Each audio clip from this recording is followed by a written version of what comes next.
இன்றைக்கி வந்து பார்த்திங்கன்னா சித்திரை 1. இன்றைக்கி தான் வந்து பார்த்திங்கன்னா நம்ம 16 வேலை சாப்பிட்டு நம்ம பட்டுப்புழு வந்து ஓரளவுக்கு பழுத்துருச்சு கன்ஃபார்ம் பண்ணுற அளவுக்கு இருக்குது. எப்படின்னா நம்ம இலையில வந்து பார்த்திங்கன்னா ஏதோ ஒரு இடத்துல எங்கேயாச்சும் ஒரு புழு வந்து பார்த்திங்கன்னா கூடு கட்ட ஆரம்பிச்சிடும். இப்படி தான் இருக்கும். அதாவது ஸ்டார்டிங்கில் வந்து புழு வந்து தன்னை சுற்றி ஒரு லேயரை வந்து இந்த நூலை ஒட்ட வச்சுட்டு அதுக்கப்புறமேட்டு பார்த்திங்கன்னா ஒரு கெட்டியான கூடு வந்து ஒரு 3 நாளில் கட்டி முடிக்கும். இதுதான் வந்து பார்த்திங்கன்னா பட்டுப்புழுவோட இந்த கூடு கட்டுற டைம் இப்படி தான் இருக்கும். இது வந்து எல்லா நாளுமே இருக்காது. கடைசியாக அந்த முதிர் புழுவில் 6 நாள் வந்து ஃபுல்லாக தலை சாப்பிடும். நம்ம ஏதாச்சும் இந்த செடி மோர் அடித்தோம் அப்படின்னா ஒரு வேளை சாப்பிடும். எங்களுது வந்து பார்த்திங்கன்னா இந்த மருந்து அடித்தும் 16 வேளை சாப்பிட்ருச்சு. இன்றைக்கி வந்து 17வது வேலை வச்சோம் அப்படின்னா 17வது வேலை. இப்போ தான் வந்து பார்த்திங்கன்னா பட்டுப்புழு வந்து ரெடியாக இருக்குது கூடு கட்டுறதுக்கு. இதுலேயுமே வந்து பார்த்திங்கன்னா சிறுபுழுவு, பெரும்புழுவு, அன்சைஸ் புழுவு நிறையா இருக்குது. பால் புழுவு, அப்புறமேட்டு ஏதாச்சும் தலையில் அடிபட்டது, மண் இலையை சாப்பிட்டது அப்படி இப்படின்னு ஒரு 10% புழு வந்து பார்த்திங்கன்னா இன்ஃபெக்ஷன் ஆகி இறந்துரும்.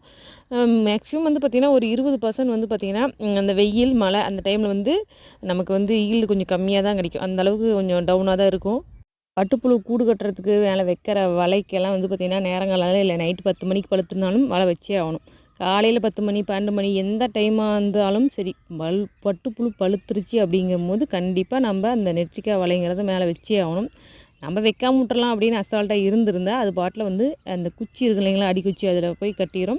எல்லாமே போய் ஆழத்தில் கட்டியிருக்கும். நம்ம வந்து இந்த கூடு எடுக்கும்போது ரொம்பவே கஷ்டமாக இருக்கும். உள்ளார தொலைவி எடுக்கணும். அதுலேயுமே வந்து பெரிய பிரச்சனை என்னென்னா இந்த கூடு சைஸு ஈவனாகவே இருக்காது.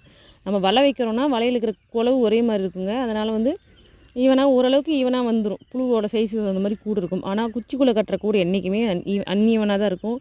சைஸ் நீளமாக இருக்கும், குட்டையாக இருக்கும், சப்பியாக இருக்கும், எப்படி வேணாலும் இருக்கும். அதனாலேயே வந்து மற்ற டைம் லேட் பண்ணாலுமே கூட தலை வைக்க கூட ஒரு அரை மணி நேரம் 1 மணி நேரம் முன்ன பின்ன லேட் பண்ணலாம். நமக்கு ஏதாச்சும் ஒரு ஃபங்க்ஷன் இருக்குது, நம்ம போகிறோம் வரோம் அப்படின்னா. பட் ஆனால் அந்த கூடு வந்து கட்ட ஆரம்பிக்கிற அந்த டைம் வந்து பார்த்திங்கன்னா கரெக்டாக ஒரு ரேக்குக்கு ஒரு 10 புழு கட்ட ரெடி ஆயிடுச்சு அப்படின்னா உடனே தலை வைக்கிறோமோ இல்லையோ அதுக்கு முன்னாடியே வந்து பார்த்திங்கன்னா இந்த வலையை முதல்ல வச்சு விட்றணும். அது வந்து ஏறுற வரைக்கும் முடிஞ்ச அளவுக்கு ஒரே நாளில் ஃபுல்லாக ஏறிடும். நல்லா ஏறி கட்ட ஆரம்பிச்சிடும். பட்டுப்புழு வளர்ப்பில் 100க்கு 100% வந்து ஈல்டு எடுக்க முடியுமா அப்படின்னா அப்படிலாம் எடுக்க முடியாதுங்க. எப்படி ஒரு 10% வந்து நோய்வாய்ப்புழு இருக்கும். எல்லா பேட்ச்லையுமே இருக்கும். மிஞ்சி மிஞ்சி போனால் ஒரு 5% ஆச்சும் இருக்க வாய்ப்பு இருக்குது.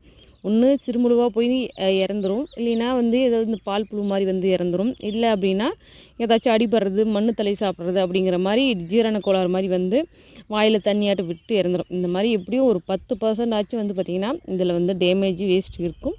மீதி நல்லா வந்துச்சு அப்படின்னா 90% நமக்கு வந்து ஈல்டு கிடைக்கும். அதில் எந்த ஒரு பிரச்சனையும் இல்லை. ஆனால் ஒரு 20 நாளே நமக்கு இந்த ப்ராசஸ் எல்லாம் முடிஞ்சு நம்ம கைக்கு வந்து பணம் வர அளவுக்கு இதில் ஒரு வருமானம் இருக்கான.